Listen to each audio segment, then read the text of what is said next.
básicamente nuevas herramientas en la estabilización del vino. Como ya sabéis, los métodos de estabilización tradicionales, tratamiento por el frío, estabilización con bentonita, etcétera, etcétera, son los que se aplican mayoritariamente en las bodegas, pero sin embargo, en los últimos años, no es nada novedoso, lo que os explicaré son cosas que todos conocéis, pero vamos a hacer una pequeña síntesis. Han aparecido tanto métodos físicos como químicos que permiten una mejor estabilización, sobre todo a nivel de evitar la cristalización de las sales del ácido tartárico. También hay novedades en cuanto a lo que sería la estabilización contra la quiebra proteica, pero no son novedades tan aplicables hasta en los momentos en el mercado, sino que son más bien líneas que creo que debo comentaros de cara a lo que sería el desarrollo futuro. Bien, aquí tenemos simplemente un dibujo muy bonito que encontré por internet, ¿no?, en el que verdaderamente se intenta representar lo que podría ser una imagen de lo novedoso que pueda haber en un futuro en el desarrollo del vino. Bien, ¿de qué vamos a hablar? Básicamente, sabéis lo que estaba diciendo, que durante los últimos años han aparecido nuevas prácticas, algunas ya están autorizadas por la IUV desde hace una serie de años, ¿no?, que permiten, sobre todo, enfocar de una manera diferente a lo que sería la estabilización frente a la cristalización de las sales del ácido tartárico, después lo que sería la estabilización de los vinos blancos frente a la quiebra proteica, y algo que ya aparece como un tema del pasado, pero que en ocasiones hay que utilizar, lo que sería la eliminación de exceso de hierro para evitar la quiebra férrica. Bien, en ese sentido, y sin más dilación, vamos a empezar por lo que sería la estabilización frente a las sales del ácido tartárico.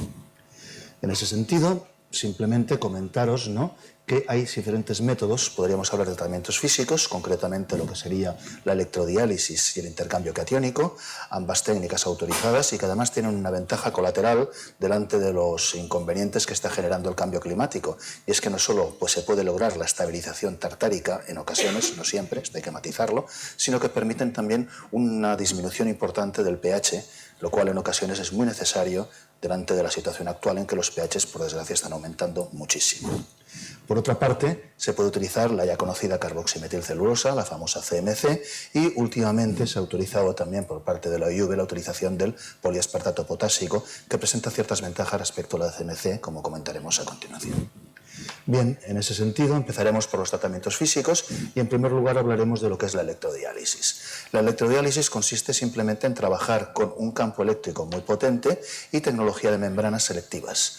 Básicamente, si se hace circular el vino por una serie de membranas que sean selectivas a cationes y aniones, que permitan el paso, por tanto, selectivamente de estos cationes, y aplicando un campo eléctrico se puede lograr que el potasio migre, como es un catión, hacia el cátodo, atravesando unas membranas selectivas, y que los OHs, los hidroxilos, hagan el campo contrario, es decir, se vayan hacia el ánodo, atravesando membranas selectivas, y de esta manera lo que estamos eliminando del vino es hidróxido potásico. Por tanto, eliminando potasio, logramos la estabilización, y eliminando OHs lo que estamos haciendo es disminuir su pH y aumentar la acidez total del vino. Básicamente, para que lo tengáis en cuenta, sería, si tenemos aquí un esquema como el siguiente, en el que tenemos una membrana bipolar y una membrana selectiva de cationes. Hacemos circular el vino en este sentido y entre medio podemos hacer circular agua porque es el líquido más barato del que disponemos. Y aplicando en este caso un campo eléctrico potente, lo que va a ocurrir es que a través de la membrana bipolar los OHs irán hacia el ánodo y los protones irán hacia el cátodo. ¿Qué ocurrirá del vino? Pues bien, el OH tendrá a ir hacia el ánodo, pero evidentemente no puede traspasar la membrana selectiva de cationes. En cambio, lo que ocurrirá es que el potasio la puede atravesar, pero queda retenido. En conclusión, lo que está ocurriendo simplemente es que estamos eliminando una agua que contiene hidróxido de potasio y en el vino, al retirarlo, lo que hemos logrado es posiblemente la estabilización, dependiendo de lo que hayamos eliminado de potasio, y también naturalmente haremos disminuido el pH de forma sensible. Simplemente para ilustrar esto podemos ver este GIF animado en el que se puede ver, es para obtener agua potable, pero sería lo mismo para el vino. Como veis, ¿no?, los cationes atravesan una membrana, los aniones la otra, y en el círculo, en el flujo central, lo que estamos obteniendo en este caso es agua potable, pero si estuviéramos hablando de un vino, lo que nos encontraríamos sería simplemente que hemos eliminado potasio y OHs. El efecto es muy claro. Bien, esto en cuanto a lo que sería la electrodiálisis, luego veremos resultados experimentales, ¿no? En cuanto a lo que sería el intercambio catiónico, consiste en hacer circular el vino, o el mosto en este caso, por una resina que lo que va a hacer es retirar potasio e intercambiarlo por protones. También viendo un pequeño GIF animado, esto de internet es una maravilla, te puedes bajar cualquier cosa en estos momentos, ¿no? Se puede ver una resina en la que se van retirando los cationes, sobre todo potasio, también se podría retirar un poquito de calcio, y se va cambiando naturalmente por lo que serían protones. También se podría podría utilizar una resina de intercambio aniónico, pero ojo, no están autorizadas y dudo que se autoricen, a pesar de que en la UV se está discutiendo en estos momentos, pero eso podría ser muy útil, por ejemplo, para eliminar sulfitos, ¿no? E incluso para eliminar polifenoles que pueden tener una cierta carga, pero de momento no está autorizado. Únicamente está autorizado el uso de membranas de intercambio catiónico que permiten, por tanto, eliminar lo que serían cationes potasio, quizás calcio, y naturalmente intercambiarlos por protones. Estas resinas naturalmente llega un momento en que se agotan y se tienen que regenerar con ácido clorhídrico, pero se pueden reutilizar en muchísimas ocasiones. Bien, sin más, simplemente el esquema sería que teníamos la columna, lo que hacemos es circular el vino por su interior, y entonces lo que va a ocurrir es que los cationes, sobre todo el potasio, quedarán retenidos y serán intercambiados por protones, como hemos visto anteriormente, y lo que obtendríamos, por tanto, sería un vino acidificado en el que tendríamos una clara disminución del pH y la estabilización o no en función de la cantidad de potasio que seamos capaces de eliminar. Esto es una cosa que tenemos que matizar. Bien, en ese sentido, aquí tenemos datos, están hechos en Australia, y fijaros que da miedo, pero el vino control tiene un pH de 4,24. Yo todavía no lo he visto en la península, pero he visto cosas parecidas, ¿no? 4,1 ya lo hemos visto. ¿Esto existe? Claro que existe. Bien, entonces fijaros que este vino control tiene una acidez total tartárica expresada en 4,48, alrededor de 2,5 gramos por litro de ácido tartárico y 2.138 miligramos por litro de potasio. El ejemplo se basa en utilizar 2 resinas de intercambio catiónico y 3 membranas específicas para electrodiálisis. Y el objetivo de esta experiencia era acercarse al pH que todos querríamos para nuestros vinos tintos, 3,5, donde hay que firmar, es lo que querríamos, en plena madurez fenólica de los vinos. Entonces fijaros que en este caso el pH se llega más o menos a 3,5, la acidez total aumenta sensiblemente, evidentemente, y fijaros que lo que estamos haciendo es disminuir sobre todo la cantidad de potasio, sin alterar la cantidad de ácido tartárico, porque por un tratamiento al frío lo que hacemos es precipitar el bitartrato y por tanto estamos perdiendo acidez total. Y fijaros que en este caso la estabilización se logra, hay un incremento del color sensible, esto es el color rojo, y es debido a que naturalmente a un menor pH la proporción de catión flavíleo de los antocianos, el que es rojo, es mucho mayor y por eso aumenta el color. Hay una pequeña disminución de lo que sería el índice de polifenoles totales y es probablemente debido a una pequeña absorción del color, en este caso por parte de la resina, o a que para hacer una electrodiálisis hay que filtrar y entonces en ese caso sería la filtración la que causaría este descenso. Las técnicas son perfectamente funcionales, pero ojo, esto es muy importante. La OIV y por tanto la legislación internacional únicamente permite incrementar utilizando estas técnicas hasta 0,54 miliequivalentes por litro. Traducido a una acidez total tartárica es una barbaridad porque son 4 gramos por litro y es muy raro llegar a un incremento tan grande. Pero sin embargo, a nivel de pH tan solo permite descender 0,3 unidades. Que eso puede ser muy útil, si estamos hablando de vinos tintos de 3,9 podrías bajar a 3,6, eso es una maravilla, pero sin embargo, haciendo este descenso de pH, que es el máximo, no siempre se consigue la estabilización tartárica completa, sobre todo cuando los vinos son muy jóvenes. Si dejamos pasar un poquito el invierno, ya la caída normal del bitartrato de potasio nos ayudaría y luego estas técnicas ya permiten una estabilización, pero ojo, hay que tener cuidado de que no siempre se alcanza mientras estemos limitados a este límite de 0,3. Bien, continuando, vamos a hablar ahora de carboximetilcelulosa. La carboximetilcelulosa es simplemente un polímero de glucosa que está carboxilado para favorecer su tratamiento y bueno, en este caso el número Cas es el que tenéis aquí, son cosas que hay que utilizar y especificar, ¿no? Y bueno, se utiliza muchísimo en la alimentación. En el vino es una cosa relativamente reciente, pero se ha utilizado muchísimo en muchísimos productos alimentarios, como lo tenéis, yogures, productos lácteos, sobre todo en helados, para evitar que se formen cristales y que los helados sean más cremosos. También tendríamos zumos de frutas, tendríamos pastelería, tendríamos medicamentos, ¿no? E incluso productos como algunos que se venden en tiendas de dietética, ¿no? Como por ejemplo la leche de soja, que se considera que es maravillosa, pues si miráis la contraetiqueta, el aditivo E466 es la CMC, la carboximetilcelulosa. Y esto lo digo porque muchas veces lo que se pone en el vino parece pecado y en el resto de los alimentos podemos tener manga ancha. Ha de ser natural y de bueno, pues no pasa nada, ¿no? Por otra parte, para que tengáis una idea del mecanismo, para que se formen los cristales, primero hay una nucleación, se forman pequeños microcristales y luego lo que se produce lo que se llama es el crecimiento cristalino. Lo que está haciendo la CMC simplemente es evitar este crecimiento cristalino y lo que hace es, esto sería los cristales que se están formando en condiciones normales cuando baja la temperatura y cuando ponemos CMC estos cristales crecen de forma diferente y se inhibe el crecimiento y por eso se evita con gran éxito lo que es la cristalización y la aparición de estos productos. Bien, estos son datos no nuestros, sino hechos en la Champaña. El Comité Interprofesional de Vinos de la Champaña es muy activo, hace muchísima investigación. Y fijaros, aquí tenéis 4 casos. Una estabilización con frío, con CMC a 10 gramos por hectolitro, que es la dosis máxima. La utilización de manoproteínas, que se había hablado de que podía ayudar a la estabilización. Y lo que sería el vino tal cual, sin estabilizar, después de mantenerlo durante una semana a 4 grados negativos. Entonces, fijaros, ¿no?, la realidad. La estabilización por frío es efectiva, la CMC también.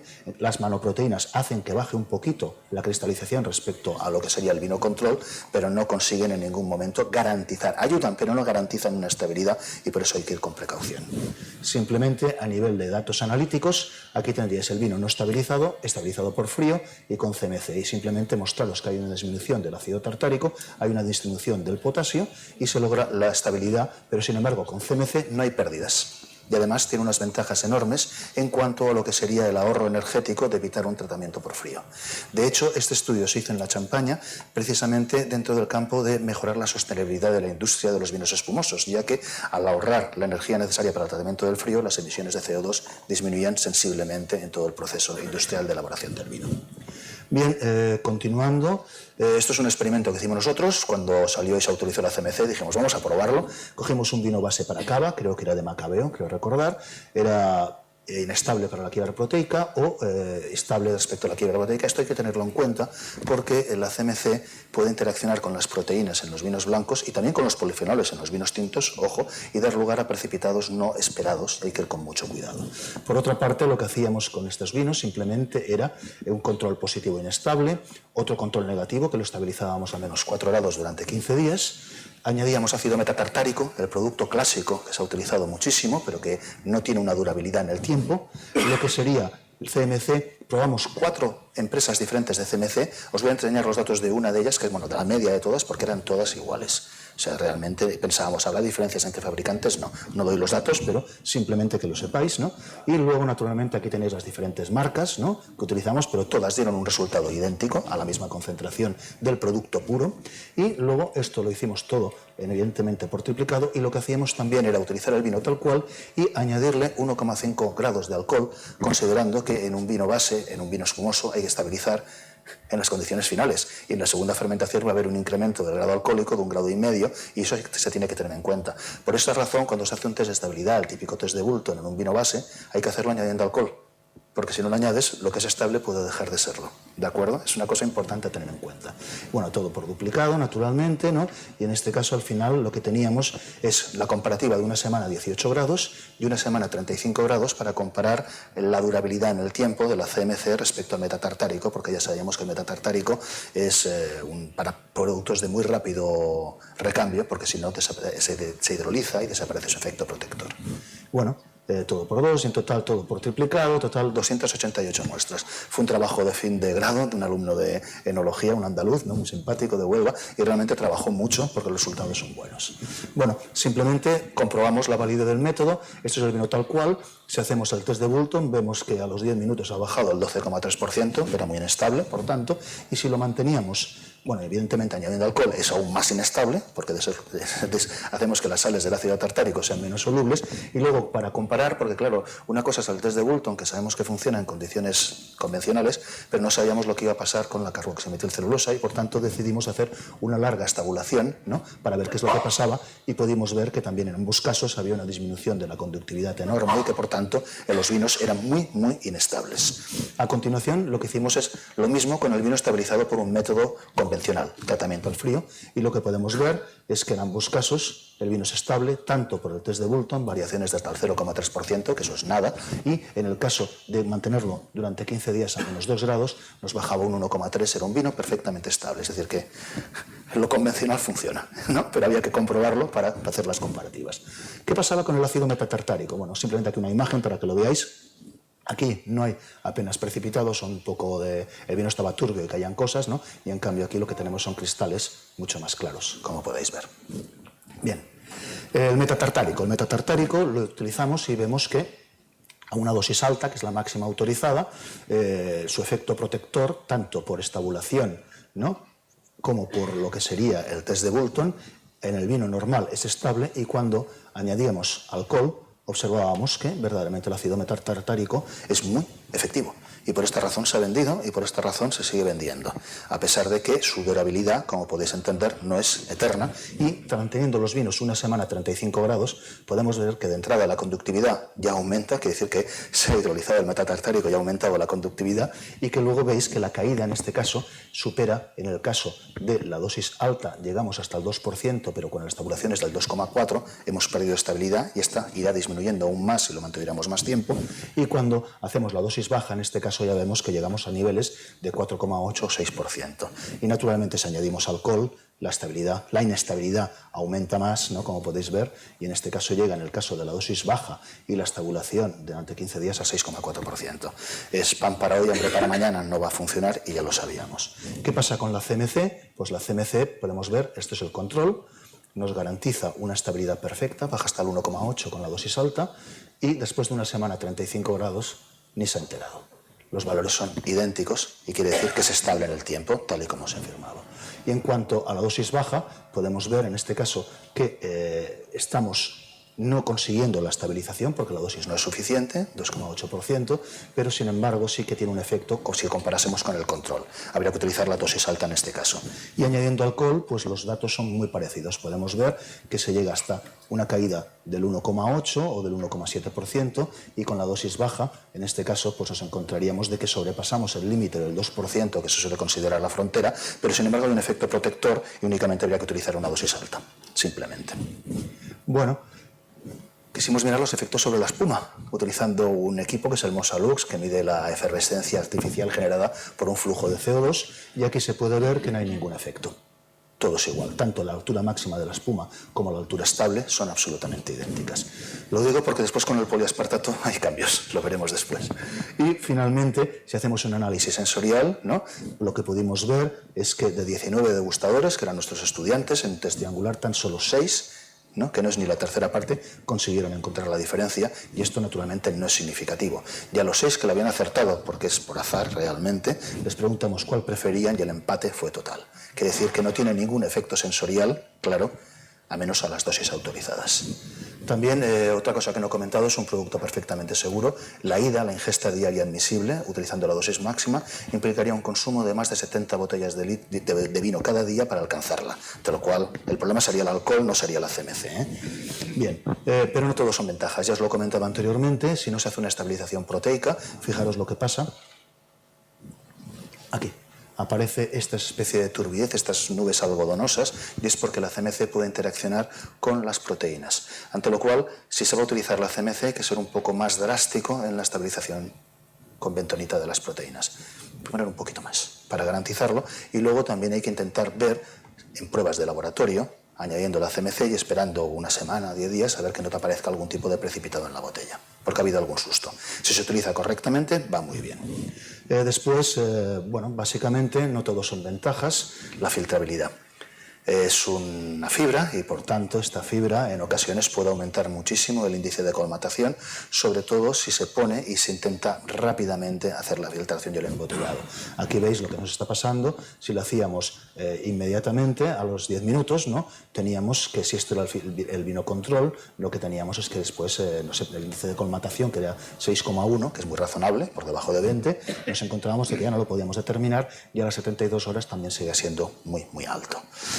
Esto lo que hay que hacer simplemente es esperar. Aquí tenéis unos datos, ¿no? El testigo y lo que se incrementa, ¿no? Lo que ocurre con la filtrabilidad, ¿no? Y aquí lo que pasa al cabo de una semana. Es decir, una vez se ha integrado en la estructura coloidal, la filtrabilidad siempre será un poquito menor, pero sin embargo se puede filtrar bien, pero hay que tener en cuenta estos inconvenientes. Y bueno, también hay que tener en cuenta que no se puede utilizar ni en rosados ni en tintos. La OIV únicamente autoriza su utilización en blancos, y es debido a que puede reaccionar negativamente con lo que serían los polifenoles.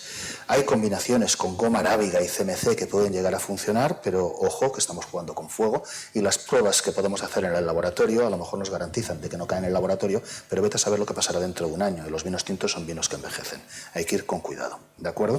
En ese sentido, como podéis ver, esto sería la turbidez, ¿no?, del testigo, añadiendo diferentes dosis, ¿no?, utilizando dos tipos de CMC, y se puede ver que la turbidez aumenta porque interacciona con los polifenoles. Vamos a hablar del poliaspartato de potásico. Es un producto más reciente, fue autorizado yo creo hace 3 o 4 años, no recuerdo exactamente la fecha, y bueno, es un producto que nos viene de Italia y aquí se puede ver la disminución de la conductividad, ¿no? En un vino control, vinos controles de Trebbiano, Chardonnay, Sangiovese y Cabernet. En este caso estamos hablando de 2 blancos y 2 tintos. Es una de las principales ventajas del poliaspartato de potasio y es que se puede utilizar sin problemas en vinos tintos porque no interacciona con los polifenoles. Y en ese caso se puede ver que el metatartárico es el más efectivo, pero no dura. Hay que tenerlo en cuenta. La CMC, en este caso, bueno, estamos hablando de actividad, para el bitartrato funciona, pero no funciona, ¿no?, para los coloides. Y aquí tenemos el KPA, que también es el poliaspartato de potásico, que es muy, muy efectivo. Esto sería la conductividad de durabilidad del tratamiento, pues el vino después del tratamiento y tras 14 días a 40 grados. Ojo, el poliaspartato también tiene una tendencia a hidrolizarse en el tiempo, pero es muchísimo más lenta que el metatartárico, ante lo cual esto nos garantiza una estabilidad a largo término. Por otra parte, aquí tendríamos el efecto sobre el color del vino. Aquí tendríamos el metatartárico no hace nada, la CMC nos da una caída del color rojo, por tanto precipitación de polifenoles enorme, mientras que el poliaspartato es un valor muy pequeño y prácticamente menospreciable. En ese sentido, aquí tenéis, y sobre la filtrabilidad no afecta para nada. Se ven las 2 curvas, de hecho solo vemos la naranja porque está superpuesta al azul, son idénticas, no hay ningún tipo de problema en ese sentido. Y lo que sería el efecto sobre la espuma, esto es novedoso, pero claro, el poliaspartato es un péptido, es un polipéptido, entonces esto es una sustancia tensoactiva y era de imaginar que tuviera un efecto incluso positivo sobre la espuma. Y fijaros que no hay efecto sobre la estabilidad de la espuma, pero sí que lo hay sobre la espumabilidad, lo mejora de manera significativa, un efecto colateral positivo en este caso. Y bueno, positivo no lo sé, que no nos genera gushing, eso hay que mirarlo, ¿no? Pero bueno, en principio. Y esto es una comparativa de los diferentes tratamientos en los que podemos ver, ¿no?, el ácido metatartárico, la CMC, las manoproteínas y el KPA. Y entonces, bueno, el efecto negativo es en rojo, la CMC en tintos, en color ya lo sabemos que pasará, y luego en verdes cuando es muy positivo y en amarillo cuando, bueno, hay que tener en cuenta que puede generar un inconveniente, como sería la filtrabilidad, ¿no? O en el caso de las manoproteínas, que la estabilidad hay que tenerla con cuidado. En ocasiones la puedes lograr, pero no hay una garantía absoluta. Y en cambio el KPA parece que no tiene ninguno de estos inconvenientes, ante lo cual es un producto en ese sentido positivo. Aquí tenéis un poco la síntesis, además de algo importante, los costes económicos. Entonces aquí tendríamos una síntesis de lo que costaría estabilizar por intercambio catiónico y nos saldría alrededor de unos 0,30 euros por hectolitro. Aquí hay que tener en cuenta que no se tiene en cuenta el coste de los equipos, únicamente el coste del tratamiento. Aquí lo que sería para la CMC, ¿no? Aquí lo tendríamos para electrodiálisis, en este caso el equipo es caro, hay que tenerlo en cuenta.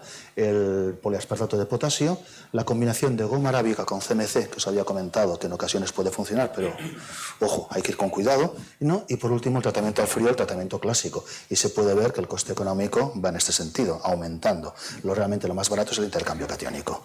Y bueno, aquí tenemos al amigo Minion, ¿no?, que nos está diciendo que este es el más barato y este es el más caro, sobre todo por el coste energético que representa la refrigeración del vino durante tanto tiempo. Bueno, ya continuando, pasamos a la estabilización de vinos blancos frente a la quiebra proteica. Entonces, bueno, todo el mundo sabe lo que es la bentonita, no vamos a hablar del tema. Por desgracia, no hay alternativas. De momento no, pero ojo, hay un par de cosas que pueden ser interesantes. Una es la utilización de circonia, circonita. Esto es un compañero nuestro de la Facultad de Enología, Paco López Bonillo, que ha desarrollado columnas, ¿no?, para utilizar un tratamiento alternativo en continuo, y naturalmente se está hablando otra vez del tratamiento con proteasas y en ese sentido los amigos australianos están trabajando bastante y es un tema que se está discutiendo actualmente en la OIV. Bueno, básicamente vamos a hablar primero de la circonia de forma rápida. Es un trabajo que hicimos, ¿no?, sobre vinos espumosos. Aquí tenemos un vino tal cual, esto es la concentración total de proteínas y el incremento de la turbidez que genera el tratamiento de estabilidad del calor. Tratando con bentonita a 20, 40 y 60 se obtiene una disminución clara de las proteínas y se logra la estabilización. Y haciendo circular por la columna con un tiempo de retención desde 7,5 minutos a 20 minutos se consigue disminuir la concentración de proteínas, no de manera tan drástica como la bentonita, pero sí importante, y se puede lograr la estabilidad porque llegamos, en el caso de 20 minutos de tratamiento, a estar por debajo de las 2 NTUs de incremento, que es lo que se considera como barrera. Bien, esto en cuanto a lo que sería las alternativas, la evaluación sensorial, ¿no? Se puede ver que en general el tratamiento con bentonita, el inicial y el tratado, pues que parece que es ligeramente puntuado algo mejor, pero esto no es significativo. Quiere decir que al menos no hay un efecto negativo del tratamiento con zirconia. Y en cuanto a lo que sería la influencia sobre las propiedades espumantes, lo que sí se puede ver es que en el caso de la estabilidad de la espuma, logrando la estabilidad que se logra con la bentonita aquí y con la zirconia aquí, los valores son semejantes, pero en cuanto, esto sería la espumabilidad, pero en cuanto a la estabilidad de la espuma se ve que es ligeramente mejor, y esto podría ser una pequeña ventaja. Es un tratamiento experimental, no está autorizado y por desgracia no hay ninguna empresa que se haya interesado y ha quedado aquí, pero es una alternativa que existe y está sobre la mesa. Incluso el Lowry, Elizabeth Waters en el Australian Wine Research Institute ha hecho algunas pruebas porque estaban interesados en este tema. El otro aspecto sería el tratamiento con proteasas. Es un tema que se ha tocado muchas veces y no ha funcionado porque las proteínas responsables de la quiebra son las quitinasas y las thaumatin-like proteins, son proteínas generalmente de resistencia a los patógenos, son proteínas muy resistentes verdaderamente a la hidrólisis enzimática. Entonces, los australianos lo que han planteado es un experimento muy complejo y han conseguido resultados interesantes de momento. Lo que pasa es que hay un inconveniente tremendo, hay que calentar. Si no calentamos las proteínas para abrir su estructura globular, las proteasas no atacan, no las rompen y por tanto el tratamiento no es funcional. Simplemente lo que hay diferentes experimentos, voy rápido para mostrároslo. Estos serían electroforesis en geles de SDS, esto sería el control, esto es el control, esto sería el tratado con proteasas y con previo calentamiento, una flash pasteurización y enfriamiento posterior, y se puede ver sobre todo que las thaumatin-like proteins disminuyen muchísimo y son las principales proteínas responsables de la quiebra. ¿Logran la estabilidad? Pues bueno, aquí tenéis una cromatografía HPLC, aquí tenéis las quitinasas en el control, este es el vino tratado, y las thaumatin-like proteins, ¿no? Que son las principales responsables de la quiebra, que también disminuyen muchísimo. Y esta técnica, bueno, en principio aquí tenéis datos, ¿no? Y simplemente yendo rápido, tendríamos el control, ¿no? Es muy inestable, ¿no? Entonces, cuando se trata al T1, que es el que se considera, se llega hasta una disminución de los requerimientos de bentonita desde 1933 miligramos por litro a 66 y se logra una reducción de la estabilidad enorme, haciendo que realmente las dosis de bentonita sean mucho menores. Bueno, a ver, ¿qué es lo que está pasando? Dice, al luego que le diga si tienes que calentar un vino para poder hacer tratamiento no le va a gustar. Lo que dicen los amigos australianos es que en vinos muy recalcitrantes, un Sauvignon Blanc que necesite 250 miligramos por hectolitro de bentonita, esto existe, que el tratamiento con bentonita es peor que el tratar con proteasas con un previo calentamiento. Aún así yo dudo que esto tenga mucho éxito, pero abre vías y a nivel de investigación existe en estos momentos algún paper que habla de proteasas extraídas de Botrytis cinerea que son capaces de actuar para hidrolizar las proteínas a temperatura ambiente. Y eso sería maravilloso. El problema está en que es a nivel industrial muy difícil, muy caro, porque en estos momentos una cosa es purificar una proteasa y añadirla en el laboratorio en un tubo de ensayo de 100 mililitros, ¿no? que hacerlo con hectolitros y hectolitros, que ese sería el problema. Pero es una vía abierta que os quería mostrar. De momento, bentonita y nada más. No tenemos otra solución, por desgracia. Y bueno, ya para acabar, que no sé si me estoy alargando mucho, eliminación del hierro para evitar la quiebra férrica. Esto es un problema del pasado, cuando las prensas eran de hierro colado y cuando utilizábamos... Pero bueno, de vez en cuando te puedes encontrar con un vino que tenga niveles de hierro altitos y hay que tratarlo. Entonces, verdaderamente, el tratamiento con el ferrocianuro es efectivo, pero ¿no? Da un poquito de respeto y explicarle a un consumidor que has tratado el vino con ferrocianuro le va a dar no sé qué, ¿no? Por otra parte, el fitato de calcio no funciona. La gente lo ha probado, no lo encuentras en el mercado y cuando lo pruebas no es muy efectivo. Y bueno, en los últimos años se adoptó la utilización, ¿no? del copolímero polivinil mirazol, PVI, PVP, que es lo que os quería de alguna manera mostrar, porque es el producto quizás más efectivo que hay en el mercado, a menos que se autoricen, ¿no? columnas de intercambio catiónico específicos, ¿no? que se están estudiando en la UIB, al menos para los vinagres. En el caso de los vinagres de Jerez, esto yo no lo sabía hasta hace muy poco, hay un enriquecimiento de hierro durante la crianza enorme, y es debido a que los vapores de vinagre, de acético, atacan los aros de las barricas y hacen que migre el hierro a través de la madera, y entonces al final, con vinagres estos de solera que tienen a lo mejor 10 o 20 años, tienen niveles de hierro brutales. Y el ferrocianuro no funciona, ante lo cual únicamente están probando, tampoco funciona este producto y están proponiendo la utilización de columnas de intercambio catiónico específicas que creo que se aceptará para vinagres en un corto espacio de tiempo. Y bueno, simplemente comentaros, La protección de la quiebra férrica, vamos a distinguir si tenemos menos de 10 ppm de hierro. Por debajo de 5 no hay problema, pero entre 5 y 10, ¿no? En este caso las estrategias son muy fáciles. El ácido cítrico es un complejante potente, funciona muy bien. El ácido ascórbico es un antioxidante que evita el paso de hierro 2 a hierro 3, que es el que va a precipitar. Y por último también podemos utilizar la goma arábiga, ¿no? Que es un coloide protector y que si tenemos poquito pues nos lo arregla y además contribuye a la estabilidad de la materia colorante en los tintos y a obtener un poquito más de volumen en boca y a suavizar la astringencia. Tiene efectos colaterales interesantes. Pero si tenemos más de 10, hay que hacer algo. Y en este caso tenemos o el ferrocianuro de potasio o el fidato cálcico o el copolímero PVI-PVP. El ferrocianuro potásico es muy efectivo, no lo niega nadie. El fidato cálcico no es efectivo, no va bien, ya os lo digo de entrada. Y por último, el copolímero pues parece interesante. Y estos son simplemente datos, ¿no?, de eliminaciones en diferentes vinos, ¿no?, de cobre, de hierro, de plomo y de aluminio. Y en este caso se puede ver que normalmente si hablamos del hierro se puede eliminar el 46%, el 69%, el 59%, el 74%, dependiendo del vino y dependiendo de si tienen más quelantes naturales del hierro en el vino o no, y puede ser un sistema eficaz de eliminación.